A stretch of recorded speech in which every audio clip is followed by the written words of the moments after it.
नमस्कार, I am PK. Singh, GST author, speaker and practitioner.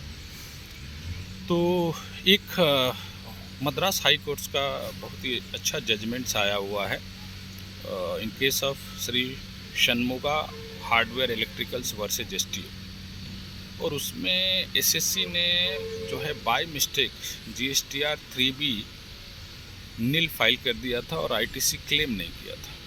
उसने ITC claim नहीं किया जीएसटीआर 3B में, बट 2A में उसके पास आईटीसी था और फाइनली जीएसटीआर 9 में उसने क्लेम कर लिया। अब ये मैटर जो है 2017, 18, 18, 19 और 19, 20 के रिलेटेड है। डेफिनेटली एसएससी जो है कोर्ट में गया और वहाँ पे आर्गूमेंट्स के बाद जो ऑनरेबल कोर्ट्स का जजमेंट है वो वेरी मच क्लियर है कि भाई एसएससी ने बाय मिस्टेक्स फाइल नहीं किया था और 2A में उसका आईटीसी रिफ्लेक्ट हो रहा है, जीएसटीआर 9 में उसने क्लेम किया।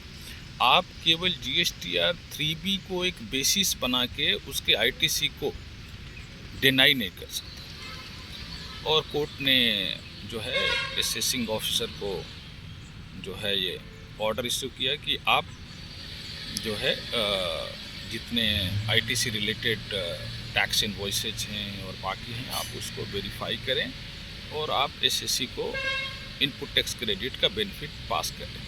मेरा भी ये मानना है कि कई ऐसे सिनारियो होते हैं जहाँ पे कि suppliers due to lack of knowledge और वेरियस अदर रीजन्स होते हैं जहाँ पे शुरुआत के दिनों में, शुरुआत के ईयर्स में वो आईटीसी क्लेम नहीं कर पाए और डिपार्टमेंट इस चीज़ को एडवांटेज लेता है, जहाँ पे उसको टैक्स लेवी करना वहाँ पे लगा देता है और बाकी जगह बोलता है भैया आपने 3B में क्लेम नहीं किया तो मैं आपको नहीं दूंगा।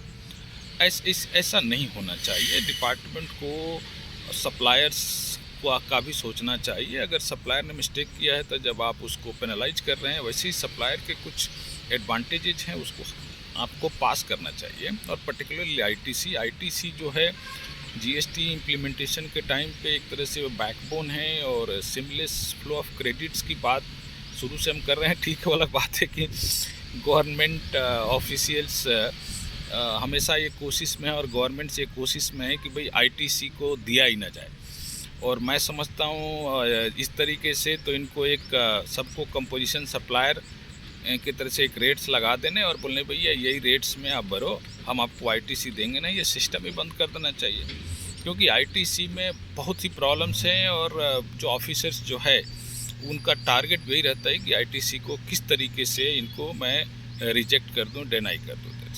तो ये जजमेंट जो है बहुत ही अच्छा है और हम सभी को ये जजमेंट पढ़ना चाहिए। और किसी का भी केस 17, 18, 18, 19, 19, 20 तक का पेंडिंग है, इवन 2021 तक का पेंडिंग है रिलेटेड टू दिस वन जो आपने जीएसटीआर 3B में क्लेम नहीं किया, तो ये जजमेंट फेवरेबल है और इसको स्टडी आपको करनी चाहिए। धन्यवाद।